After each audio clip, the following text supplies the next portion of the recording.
నా పేరు శ్రావ్య. బులెటిన్లో అప్డేట్స్ చూద్దాం. నెల్లూరు జిల్లా తీరంలోని మత్స్యకార ప్రాంత గ్రామాల్లో నెలకొన్న వివాదంతో తనకు ఎలాంటి సంబంధం లేదని రాజ్యసభ సభ్యులు బీద మస్తానరావు చెప్తున్నారు. నెల్లూరు జిల్లా తీరంలోని మత్స్యకార ప్రాంత గ్రామాల్లో కొత్త వివాదం నెలకొంది. రాజకీయాలకు అతీతంగా కుల కట్టుబాట్లతో ప్రత్యేక ఆంక్షలతో జీవనం సాగించే మత్స్యకార గ్రామాల్లో పొలిటికల్ చర్చ రేగింది. వివాదాలకు తెరలేపి కట్టుబాట్లకు గండి కొట్టి ప్రశాంత జీవనం చేస్తున్న తీర ప్రాంత కాపుల్లో విద్వేషాల ఆజ్యం అట్టుడుకుతోంది. ప్రభుత్వ యంత్రాంగం చొరవ తీసుకుని కాపుల మధ్య రేగిన చిచ్చును పరిష్కరించాలని మత్స్యకార ప్రాంత గ్రామాల ప్రజలు కోరుతున్నారు. మత్స్యకారుల మనోభావాలు దెబ్బతినకుండా వారి కుటుంబాలను గౌరవిస్తూ సామరస్య ధోరణితో సమస్య పరిష్కరించాలని కోరుతున్నారు. ఇటీవల జరిగిన ఒక వివాదం తీర ప్రాంత గ్రామాల్లో అలజడి రేపుతోంది. 140 గ్రామాల పెద్ద కాపును ఆయన పిల్లలను తాళ్లతో చేతులు కట్టేసి శిక్షించిన ఘటన నెల్లూరు జిల్లా తీరంలో మత్స్యకార కాలనీలో జరిగింది. నెల్లూరు జిల్లా తీరంలోని మత్స్యకార ప్రాంత గ్రామాల్లో నెలకొన్న వివాదంతో తనకు ఎలాంటి సంబంధం లేదని రాజ్యసభ సభ్యులు బీద మస్తానరావు చెప్తున్నారు. సోషల్ మీడియాలో తనపై వస్తున్న వార్తలు అవాస్తవాలని అంటున్నారు. పెద్ద మనుషులు, మహిళలు, యువతకి తమిళనాడు బోట్ల విడుదల విషయంలో నాపై వస్తున్న ఆరోపణలకు సోషల్ మీడియా ద్వారా జరుగుతున్న అసత్య ప్రచారాలను ఖండిస్తూ వాస్తవాలను మీకు తెలియపరచదలుచుకున్నాను.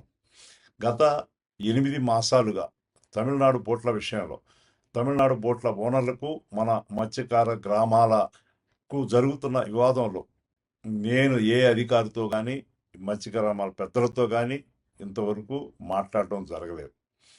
ఇతర రాష్ట్రాల బోట్ల విషయంలో శాశ్వత పరిష్కారం కోసం నెల్లూరు జిల్లా మత్స్యకారులు ఉమ్మడిగా నిర్ణయం తీసుకున్నారని, ఆంధ్రప్రదేశ్, తమిళనాడు ప్రభుత్వాలు శాశ్వత పరిష్కారం చూపాలని చెప్పి మీరు చేస్తున్న పోరాటానికి, మీ మనోభావాలకి, ప్రయోజనాలకి విరుద్ధంగా నేను ఏనాడు ప్రయత్నం చేయలేదు, చేయబోను.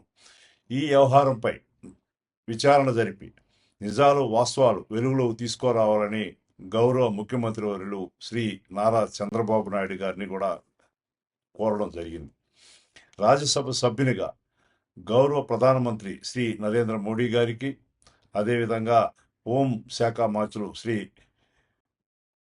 అమిత్ షా గారికి మరియు కేంద్ర మత్స్యశాఖ మంత్రివర్యులు రాజీవ్ రంజన్ సింగ్ గారికి తెలియపరిచి ఈ విషయంలో సమగ్ర విచారణ చేపట్టి బాధ్యులపై కఠిన చర్యలు తీసుకోవాలని చెప్పి కూడా కోరబోవడం జరుగుతూ ఉంది. ప్రజాసేవలో నిమగ్నమైన నాపై ఇలాంటి నిరాధార ఆరోపణ చేయడం దురదృష్టకరం, చాలా బాధాకరం. మత్స్యకారుల సంక్షేమం కోసం నేను నిరంతరం కృషి చేస్తున్నాను.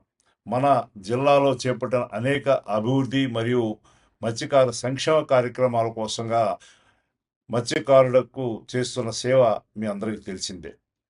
నా జీవితంలో మత్స్యకార గ్రామాల ప్రయోజనాలకు, ప్రతిష్టకు భంగం కలిగించే పొరపాట్లు ఎప్పుడు చేయలేదు, చేయపోను కూడా అని చెప్పి మీకు తెలియజేసుకుంటా ఉన్నాను. ఇవి ఇప్పటి వరకు ఉన్న bulletin updates. Keep watching STV. మేము చేసే వీడియోస్ మీకు నచ్చినట్లయితే లైక్ చేయండి.